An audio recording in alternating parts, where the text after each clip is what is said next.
ৰাষ্ট্ৰীয় নাগৰিক পঞ্জীয়ন NRC নৱীকৰণ কৰা দ্বাৰাই অসমত থকা ভাৰতীয় নাগৰিকক চিনাক্তকৰণ কৰা হ'ব। পিছে এইটো এটা অসমৰ ৰাইজৰ ওপৰত প্ৰবঞ্চনাহে। প্ৰকৃততে বাংলাদেশৰ পৰা অহা অনুপ্ৰৱেশকাৰীক এটা নাগৰিকতা দিয়াহে কৌশল।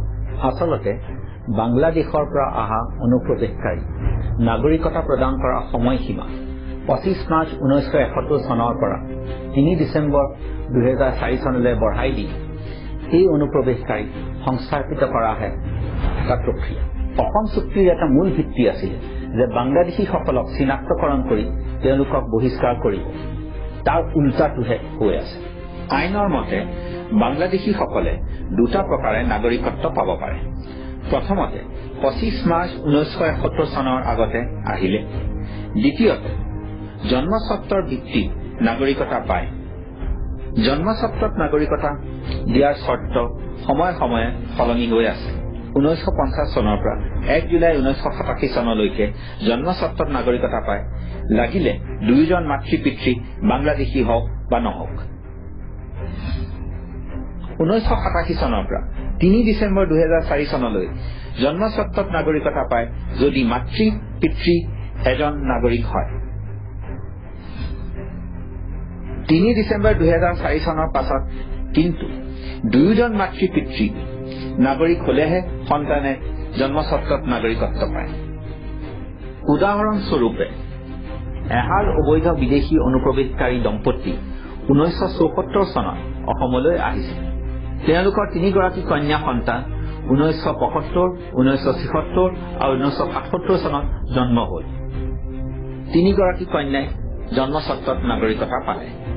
3 গৰাকী ডাঙৰ হৈ 1995, 96 আৰু 97 একোজনকৈ অবৈধ বিদেশী অনুপ্ৰৱেশকাৰীৰ লগত বিয়া পাতিলে আৰু প্ৰত্যেকেই গাইপতি 3টাকে সন্তান জন্ম দিলে 2004 চনৰ ভিতৰত। 3 গৰাকী কন্যাৰ গাইপতি 3জন সন্তানেই জন্মস্বত্বত নাগৰিকতা পালে। এতিয়া দেখা গ'ল যে এহাল অবৈধ অনুপ্ৰৱেশকাৰী দম্পতীৰ পৰা বৃদ্ধি হৈ 17 গৰাকী হ'লগৈ আৰু অসমে পালে 12জন নাগৰিক আৰু 5 গৰাকী বিদেশী নাগৰিক। আৰু এয়া অকল 2004 চনলৈকেহে। পিছে 3 ডিচেম্বৰ 2000 চনৰ পিছত আহিলে তেওঁলোকৰ কোনো এজনেও নাগৰিকত্ব নাপালে। এইদৰে NRC নৱীকৰণৰ জৰিয়তে আইনৰ ফুৰুঙাৰ সুবিধা লৈ 3 ডিচেম্বৰ 2004 চনলৈকে অহা প্ৰায়ভাগ অনুপ্ৰৱেশকাৰীকে নাগৰিকতা প্ৰদান কৰা হ'ব। ইয়াৰ এটা সহজ সমাধান আছে। জন্মভিত্তিক নাগৰিকতা প্ৰদান কৰাৰ চৰ্ত যে দুয়ো মাতৃ পিতৃ নাগৰিক হ'ব লাগিব। 3 ডিচেম্বৰ 2004 চনৰ সময়সীমাৰ পৰিৱৰ্তে 25 মাৰ্চ 1971 চনলৈ পিছুৱাই দিব লাগে।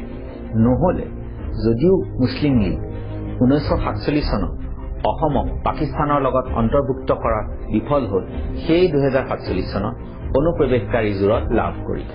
এই বিষয়ত এটা গুৰুত্বপূৰ্ণ সমস্যা হৈছে ভুৱা নথি পত্ৰৰ প্ৰয়োগ আৰু অসম চৰকাৰৰ মৌনতা।